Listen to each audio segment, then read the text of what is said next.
dive right, cause it can't miss. All about the game, that's a cold switch. Serving up the truth, call it ruthless. Tune in and get your fix from Blake and Vish Sports. And I think we both think this team is a big sleeper right now. Started off rough, had a couple of weird losses against the Bengals with some interesting reffing. I think you could say that every game, but against the Bengals, and then against the Cardinals, they missed a chip shot to win it.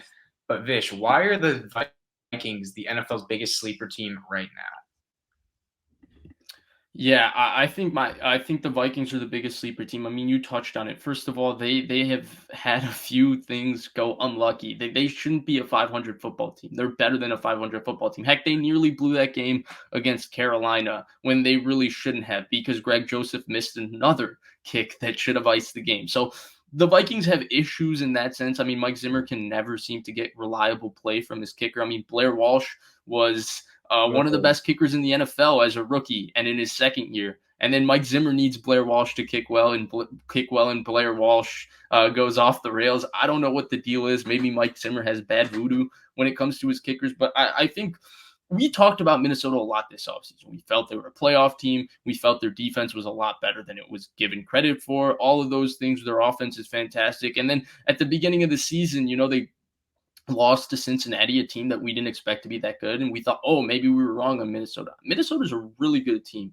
Kirk Cousins is playing unbelievably well. Kirk Cousins has played unbelievably well every single season he's been a part of the Minnesota Vikings, and that trend is continuing. He's unbelievable. Justin Jefferson is a true number one wide receiver. He's very good. Dalvin Cook, obviously, when healthy, very good. Alexander Mattison, one of the most underrated number 2 running backs in the NFL. The issue is, again, clutch time fumble, gets you in trouble, almost lose a game.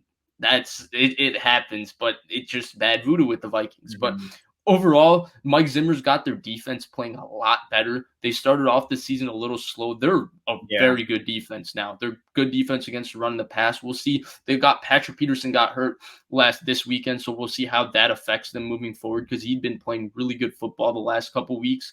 But overall, to me, Minnesota is capable of beating anybody in the NFC because they have so much firepower on both offense and defense, and Zimmer is capable of putting together a good defensive game plan, where if Kirk gets hot and their offense is rolling with Cook and the play action to Jefferson and Thielen, they can beat anybody. I think Minnesota looks like a playoff team. I think Minnesota is got a good chance of being in the playoff team, because I think the other teams are really competing with for that 6-7 wildcard spot are all in the same division, whether it be Carolina and New Orleans are in the same division, and then Niners, Seattle, I guess, are in the same division. And of course, Seattle lost Russell Wilson. So I think Minnesota's got a nice little path that's set up for them to get there, because I do expect the Bears to drop off.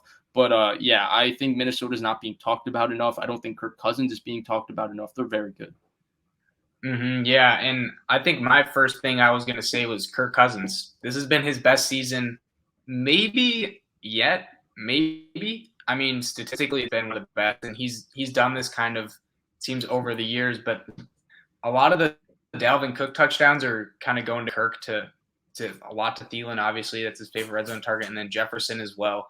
And then KJ Osborne, who's kind of emerged onto their scene as their third guy, and they lost Rudolph, and then they lost Irv Smith.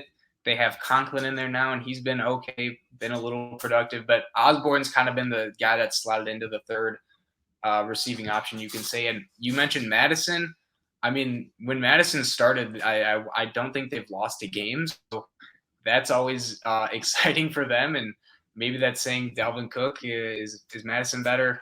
Not seriously, but he's been really good. And then the defense started off really rough, and it kind of made us worried because, in the offseason, we were saying this Vikings defense is going to be elite this year. It will be a top 8 defense. And they started off slow, but slowly they've been picking up and getting a lot better. They made the Panthers offense look pretty bad in the most recent game they just played, and sacked Darnold and forced a lot of turnovers. So that's got to be good for them, and, just, I guess, hopeful, you could say. And then they made Darnold look like Darnold. Of course, Darnold looked like Darnold without Christian McCaffrey, but that's a story for another day. Yeah, exactly. I think the only big concern with their defense is the cornerback position. I feel like Breeland's struggled a lot and hasn't been the guy that they thought he could be.